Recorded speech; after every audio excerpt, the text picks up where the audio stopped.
देखिए, जब चुनाव आते हैं यूपी के अंदर समाजवादी पार्टी अपने गुंडों, अपराधियों, माफियाओं को आगे बढ़ाती है और बिहार में राष्ट्रीय जनता दल वो अपने गुंडे, अपराधी, माफियाओं को बाहर दौड़ाते हैं जिससे सरकार बदनाम हो।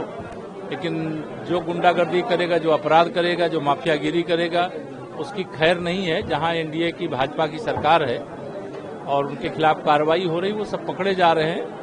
और राष्ट्रीय जनता दल या समाजवादी पार्टी को इस मुद्दे पे कोई फायदा नहीं मिलना, क्योंकि आम जनता जानती है कि गुंडों की पार्टी कौन है और सुशासन और विकास करने वाली पार्टी कौन है। जगदीश धनखड़ ने तेजी से बढ़ते प्रोजेक्ट सेंटर पर निशाना साधा है और कहा कि ये शिकार केंद्र है।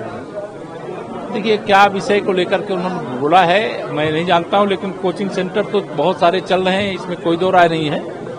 हमारे बहुत सारे बच्चे ऐसे हैं जो कोचिंग सेंटरों में जाते हैं, वहां से अपनी तैयारी करते हैं।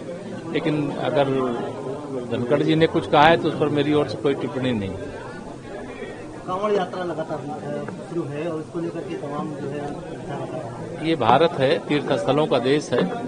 यहाँ कभी अयोध्या के लिए, कभी मथुरा के लिए, कभी प्रयागराज कुंभ के लिए, तो कभी सावन के महीने में कांवड़िए अपना जल चढ़ाने के लिए जाते हैं।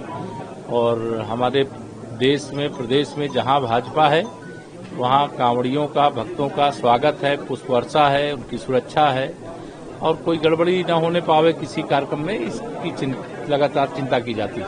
सपा स्कूल बंद पे सवाल उठा रही है कि स्कूल बंद करके 27,000 मधुशाला खोलेंगे। माननीय उच्च न्यायालय के सामने मामला आया था। माननीय उच्च न्यायालय के निर्णय आने के बाद सपा की टिप्पणी खोखली है, अब उनको कुछ बोलने का नहीं है। लेकिन शिक्षा को लेकर के वह काम बात न करें। भारतीय जनता पार्टी की सरकार थी, श्री राजनाथ सिंह जी शिक्षा मंत्री थे, उस समय उन्होंने नकल अध्यादेश लागू किया और शिक्षा की गुणवत्ता में व्यापक सुधार हुआ। समाजवादी पार्टी की सरकार आई, उसने नकल अध्यादेश को समाप्त कर दिया।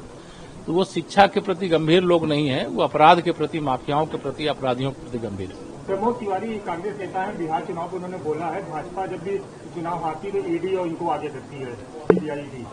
हम मतदाताओं के बीच में जाते हैं और मतदाताओं का आशीर्वाद पाते हैं। और 2024 लोकसभा चुनाव के बाद 4 राज्यों में विधानसभा के चुनाव हो चुके हैं, जिसमें 3 राज्यों में कमल खिल चुका है, भाजपा की सरकार बन चुकी है और बिहार में भी बनने जा रही है और आगे जितने भी राज्यों में विधानसभा होंगे वहां बनेगी। और यूपी में भी तीसरी बार प्रचंड बहुमत की भाजपा सरकार, 325 का आंकड़ा हम लोगों ने 2017 में प्राप्त किया था, 2027 में भी इस आंकड़े को दोहराएंगे। नगर पंचायत का चुनाव घोषणा लागू हो गया, किस तरीके से तैयारियां? अभी नगर पंचायत का नहीं, पंचायतों का चुनाव होगा। जिला पंचायत, हाँ, पंचायत के चुनाव की तैयारियां चल रही हैं। जैसे वो आयोग को कराना है, सरकार और पार्टी दोनों तैयार है। 2027 में जो है क्या केंद्रीय नेतृत्व आपको वही जिम्मेदारी देने जा रहा है क्या? ये तो आपको मालूम होगा, मुझे मालूम नहीं।